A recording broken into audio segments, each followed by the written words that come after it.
बहुत जल्द ही आटा, मैदा और ब्रेड महंगे हो सकते हैं। इन तीनों में एक चीज कॉमन है और वो है गेहूं। लेकिन अचानक ऐसा क्या हो गया गेहूं में जो इन चीजों की कीमतें बढ़ सकती हैं? चलिए जानने और समझने की कोशिश करते हैं। Hello and welcome to money 9। मैं हूं Meenu Sharma. Actually festive season आने वाले हैं, ऐसे में गेहूं की मांग बढ़ेगी लेकिन सप्लाई सीमित है और यही वजह है कि घरेलू बाजार यानी डोमेस्टिक मार्केट में गेहूं की कीमत 6 महीने की ऊंचाई पर पहुंच गई है। दिल्ली में गेहूं का रेट 2,535 रुपए पर क्विंटल हो गया है। सीधी सी बात है, गेहूं का दाम बढ़ेगा तो कंपनियों की लागत बढ़ेगी। ऐसे में आटा, मैदा और ब्रेड महंगी हो सकती है। अब ऐसा माना जा रहा है कि अगर गेहूं के दाम ऐसे ही बढ़ते रहते हैं तो केंद्र सरकार अगले साल होने वाले लोकसभा इलेक्शन से पहले सप्लाई को बढ़ाने पर फैसला कर सकती है। साथ ही दामों को साधने के लिए इसके आयात यानी इंपोर्ट पर शुल्क को खत्म करने का फैसला भी ले सकती है, क्योंकि गेहूं की बढ़ी हुई कीमतें न सिर्फ खाद्य महंगाई में इजाफा कर सकती हैं, बल्कि सरकार और सेंट्रल बैंक की महंगाई को काबू करने की कोशिश को भी झटका लग सकता है। देश में गेहूं की सप्लाई में कमी की आशंका को देखते हुए भारतीय खाद्य निगम यानी कि FCI ने सरकार से गेहूं के आयात पर इंपोर्ट ड्यूटी को पूरी तरह से हटाने की सिफारिश की है। अभी रिसेंटली खाद्य सचिव संजीव चोपड़ा ने कहा था कि सरकार गेहूं के इंपोर्ट पर ड्यूटी में कटौती या फिर उसे पूरी तरह से खत्म करने पर विचार कर रही है।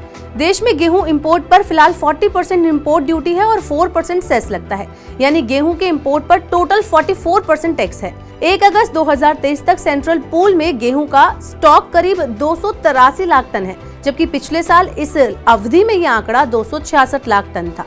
मध्य प्रदेश की आर्थिक राजधानी इंदौर में मंगलवार 8 अगस्त को गेहूं का भाव 1.5% बढ़कर 25,446 रुपए प्रति मीट्रिक टन दर्ज किया गया, जो कि 10 फरवरी के बाद सबसे ज्यादा है।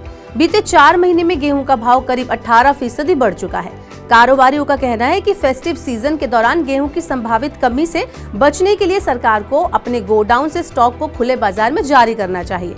राजधानी दिल्ली के एक कारोबारी का ये कहना है कि सभी प्रमुख उत्पादक राज्यों में किसानों ने गेहूं की सप्लाई को लगभग रोक दिया है। वहीं आटा मिलों को बाजार में पर्याप्त सप्लाई नहीं होने की वजह से परेशानी हो रही है। देश में इस साल 11 करोड़ टन से ज्यादा गेहूं पैदा होने का अनुमान है और उसमें से 2 करोड़ 62 लाख टन गेहूं सरकार ने खरीदा है। करीब 1 करोड़ गेहूं मिलों और स्टॉकिस्टों के पास है और किसानों को अपनी जरूरत के लिए 3 से 3.5 करोड़ टन गेहूं रखना पड़ता है। इसके बाद जो करीब 4 से 5 करोड़ टन गेहूं बच रहा है, वही काफी टाइम से बाजार में नहीं आया है। सरकार इन्हीं सब सिचुएशंस को देखते हुए गेहूं पर स्टॉक लिमिट जैसे स्टेप्स भी लेने वाली है। इंडिया में yearly approximate 10 crore metric tonne से ज्यादा गेहूं की खपत होती है, यानी ज्यादा गेहूं इस्तेमाल किया जाता है। गेहूं के महंगा होने से और कई चीजों की कीमतें बढ़ सकती हैं, जिसका सीधा असर किस पर पड़ेगा? इसका सीधा असर पड़ेगा आपकी और हमारी जेब पर।